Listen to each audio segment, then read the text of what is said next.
नमस्कार दोस्तों, welcome to our YouTube channel Fantika Tech. आज हम आपके साथ एक नई जानकारी साझा करने आए हैं जो कि कपास की फसल से जुड़ी हुई है। कपास की फसल की गुणवत्ता और बढ़वार देने में मदद करेगी। तो चलिए वीडियो स्टार्ट करते हैं। कपास के फूलों में गुणवत्ता और बढ़वार कैसे प्राप्त करें, यह एक महत्वपूर्ण सवाल है जो हर किसान के मन में होता है। आज हम आपको बताएंगे कि किस प्रकार से आप फसल की यानी कि कपास के फसल की गुणवत्ता और उत्पत्ति को बढ़ाने के लिए कौन कौन से पोषक तत्व डाल सकते हैं। वैसे तो मार्केट में बहुत सारी चीज़ें किसानों को बताई जाती हैं और हमारे किसान साथी सब एक साथ मिक्स करके खेत में एक ही टाइम पे डाल देते हैं कि कौन बार बार खेत में ये सब चीज़ें डालेगा। लेकिन एक बार थोड़ा सोच लेना चाहिए साथियों कि ये सब करके आप ही का नुकसान है, क्योंकि इतनी सब चीज़ें जब आप अलग अलग चीज़ें खेत के अंदर एक साथ मिलाकर डालते हैं तो उसका प्रॉफिट कम और नुकसान ज़्यादा होता है।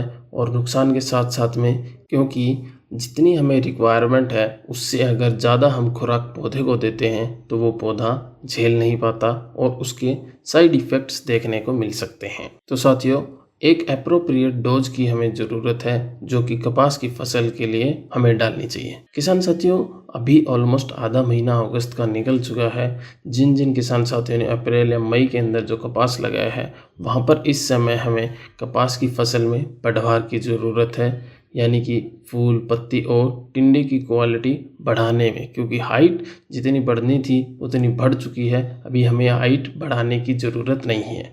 अभी कपास की फसल को एनर्जी की रिक्वायरमेंट है। किसान साथियों, एनर्जी यानी कि हम न्यूट्रिएंट कई तरीके से कपास की फसल को दे सकते हैं। सबसे पहले फॉस्फोरस पोषक तत्व है जो कि वृद्धि और विकास में मदद करता है। कपास की फसल की फल की गुणवत्ता और उत्पत्ति को सुधारने में सहायक होता है। इस समय पर फॉस्फोरस की अगर कपास की फसल के अंदर कमी आ जाती है तो कपास का उत्पादन एक हद तक नीचे गिर जाता है। स्टार्टिंग में तो हम किसान साथियों बुआई के समय पर या फिर उसके बाद में भी कई प्रकार से फॉस्फोरस फसल को देते हैं, लेकिन जब रिक्वायरमेंट है तो उस समय पर अगर फॉस्फोरस नहीं दिया गया तो हमारा उत्पादन नीचे आ सकता है। तो इसलिए किसान साथियों, इस समय पर फॉस्फोरस हमें फसल के अंदर एक बार कम से कम ज़रूर देना है। इसके बाद में आता है किसान साथियों पोटेशियम भी बहुत रिक्वायरमेंट है कॉटन की फसल के अंदर। पोटेशियम हर फसल के अंदर अलग अलग स्टेजेस के ऊपर रिक्वायरमेंट होती है, लेकिन कपास की फसल के अंदर इस समय पर यानी कि जब फूल और पत्ती बन रही है उस समय पर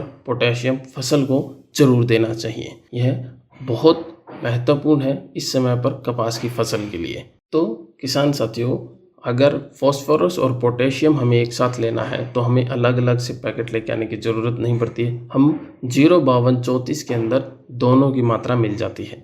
05234 में 0% नाइट्रोजन है, 52% फॉस्फोरस है और 34% पोटेशियम होता है।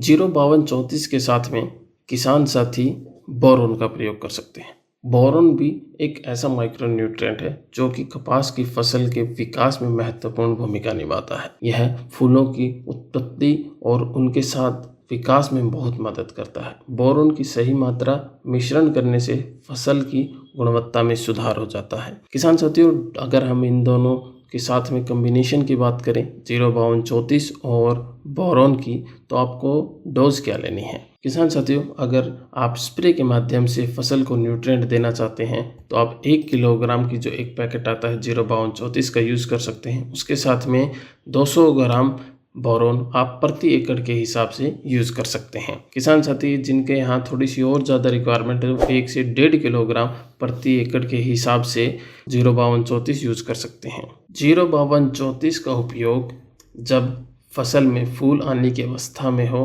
उस समय पर छिड़काव करना अधिक फायदेमंद माना जाता है। किसान साथियों, अगर कपास फसल से जुड़ा अगर आपका कोई प्रश्न या कोई सुझाव है तो आप हमें कमेंट के माध्यम से शेयर कर सकते हैं। आज की इस वीडियो में इतना ही। होपफुली अगर वीडियो आपको पसंद आए तो किसान साथियों लाइक और शेयर करना बिल्कुल मत भूलिएगा।